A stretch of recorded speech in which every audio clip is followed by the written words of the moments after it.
Hey guys, welcome back to the channel. In today's episode, I wanted to discuss what my favorite feature on the 70-180 from Tamron is. This is the G2, the second generation, and I would say that the best feature to me is the macro capabilities on it. Now, it's not a full-on dedicated macro lens, so it's not going to be absolutely perfect, but on the situations that we've used it and experimented with, it is amazing.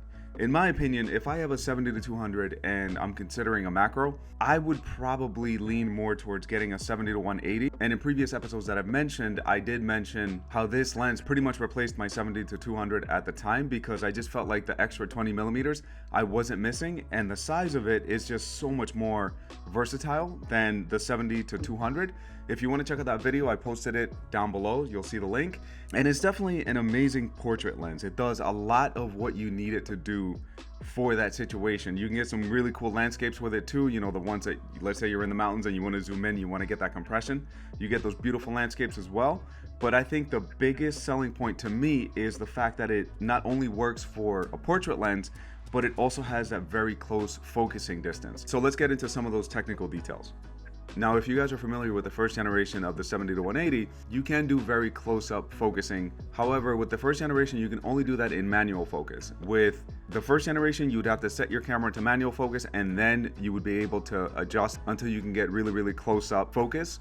With the second generation, you're able to do it obviously in manual focus just like before, and if you have focus peaking, you can see exactly what it's focusing on, or you can do it in autofocus. A lot of the times, I tend to do it in manual focus just because I'm so used to doing it in manual focus even with my old Nikon when I had that system, I would do it in manual focus because sometimes I felt like it was hunting too much, but I have done it in autofocus several times and it works really well. So in the first generation, you would have to be in manual focus at 70 millimeters. That's when you would be able to unlock this macro option. And the closest focusing distance was 0.27 meters or 10.6 inches. So it definitely worked. It was really nice, but they have improved it onto the second generation.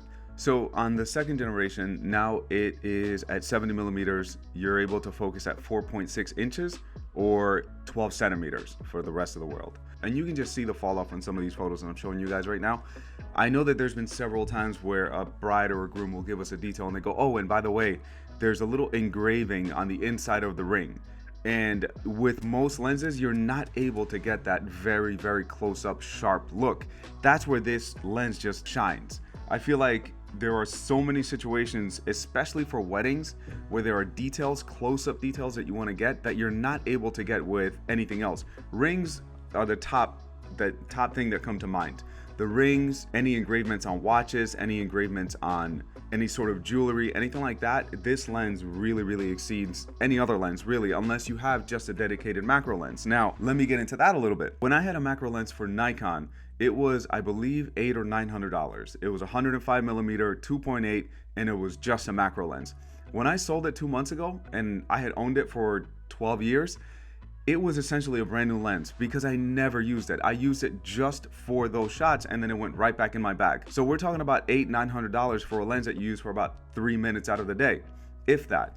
With this lens, you can use it for your portraits, you can use it for some details, you can use it for, some landscape shots. If it's a wide enough area that you're working with, and you can zoom in and get some compression. So you get a lot more use out of it, and then it gives you a little bonus of using it as a macro lens too for details, for those fine details that you really want to capture every single little thing very close up.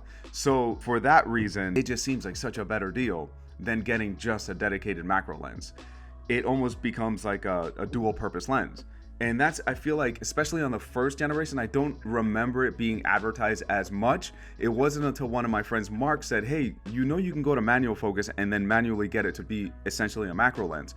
And that's when I'm like, holy crap, like it opened up a whole new possibility of what I can use that lens for. And now the fact that they lowered that minimum focusing distance on the new generation, it just makes it even that much more usable. All right guys, so quick little aside, as I was editing the video, as I was taking some photos of some things that I wanted to post to show some examples, I forgot to mention something that I had mentioned in another video, which is the stabilization on it, which is pretty freaking ridiculous. So I'm shooting a lot of the photos that I'm posting right now, I'm shooting with the A9, with the 70 to 180 and doing the macro feature and doing the close focusing feature. And a lot of them, let me see. So for example, one of the interior of the S2000 over here, it was at 1/80th of a second, which is pretty ridiculous that it's steady. The other one that I took was 1/80th, 1/125th of a second, which is my trophy. I didn't buy that, by the way. Another one that I took of the trophy on the bottom is 1/80th of a second. My little Sharpay statue is 1/100th of a second. So just to say, the stabilization on it is really, really good, because as you're seeing in the photos, everything is really, really sharp. And I wasn't necessarily trying very hard to hold it really steady. Now, I wasn't being loosey-goosey, but I wasn't like really focusing on it. And how sharp it looks and how steady it held, I just wanted to share that little tidbit as a little aside.